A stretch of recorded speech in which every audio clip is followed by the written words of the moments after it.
We're going to start, weirdly, with Tuesday with energy, and that's the Denton fracking ban, which passed on Tuesday. I know the tendency since Tuesday has been to dismiss the Denton fracking vote as the work of damn dirty hippies. It's been sort of like harumph, harumph, college town, harumph, harumph.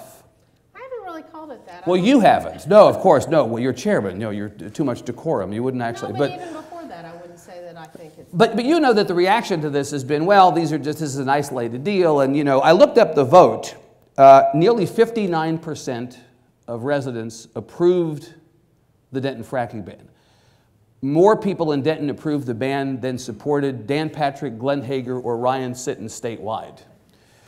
And lest anybody think that Denton is, to borrow Governor Perry's phrase, a blueberry in the tomato soup, Denton County voted 2-1 for Greg Abbott. So this is not like Austin voting for a fracking ban. Can you help us understand what happened here? Do you have a sense? Well, I think first and foremost, and I wouldn't say that Denton is not like Austin in the fact it has 3 universities in it. So it is more liberal as a city than a community. Right, but more conservative politically than a lot of other places in the state. Yeah. You know, I think it's unfortunate, first and foremost, that that's the choice that they've made right now. Because I think it's going to cost their city some dollars. From an economic standpoint. From an economic standpoint, first and foremost, because it's not just about oil and gas, despite the fact that they think it is. Yeah. It's also about jobs. Every oil and gas job creates about 10 to 18 in this state. So those are real dollars to a community. Right. But it's also, and I've said this historically, I think that as an industry and potentially as an agency too, when oil and gas came to the Barnett Shale heavily in 2006,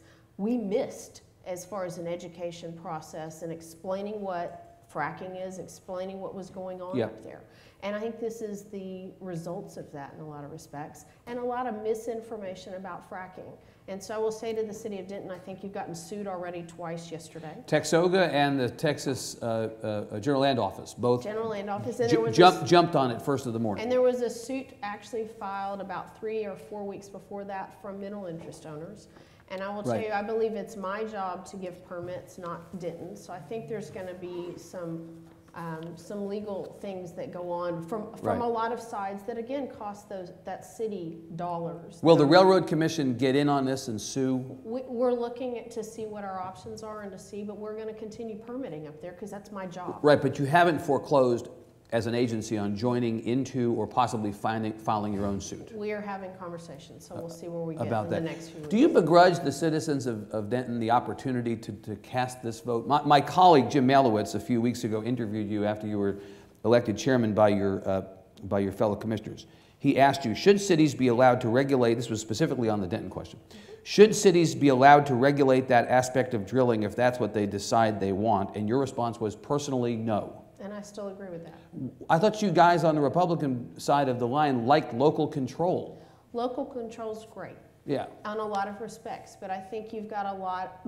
I'm the expert in oil and gas. The city of Denton is not. And I don't know if you know the history of the city of Denton and how this got here. Share. But I think it's interesting, and it's a story that's not been told. Okay.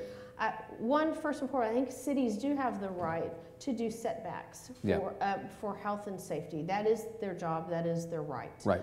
But it's my job to give oil and gas drilling permits. That's what we do at the Railroad Commission. We're the expert on it. What happened in the city of Denton, the permits were sitting there, and historically, until a few years ago, their fire department did the health and safety for Denton, and they're the ones who issued other additional drilling permits or additional permission to drill within their city limits. Yeah. They issued permits that had no end. So the company that is up in Denton that kind of started this brouhaha, the recent one, had the right to drill, and these permits have been good for 10 plus years. Communities have built around them. So they had the right to drill. They didn't do anything wrong. Where I think we've still got a challenge as an industry, and frankly as an agency potentially, is companies need to understand they have a social right to operate too in these communities, and they need to be partners within these communities and educate them and tell people what's going on, be good citizens, go above and beyond if they have to, if you're in the middle of a neighborhood, beyond what we require.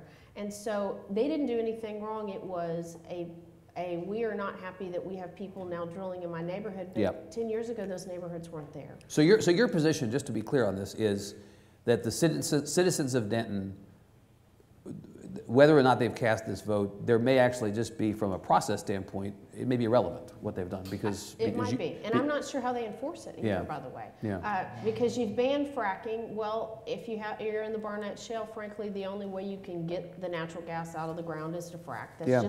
But fracking's one process. It's not about drilling the well.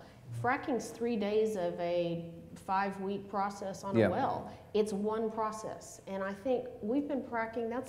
The education piece is this. We've been fracking in this country and in this state for Yeah. 60 years. We started it, frankly, Right. up in the Barnett Shale. And people think it's new.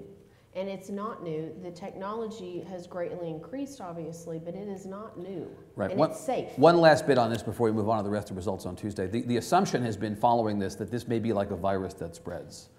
Denton has voted for a fracking ban. Now everyone's going to want one. What do you do about that? I think that it's going to end up being a legislative fix long term. Legislative. So I you think think so. possibly going into the next session, this may be something that spikes up as an issue? We've already had conversations with people, members. You happen to have a state representative from that community who is the vice chair of the the Energy Resources Committee in the House. That's correct. Somebody with no small interest in this subject. That's correct. So Yeah. I think there are others that we've had conversations with. So I Right. think you'll potentially see a legislative fix, and I Right. think it'll go through the courthouse.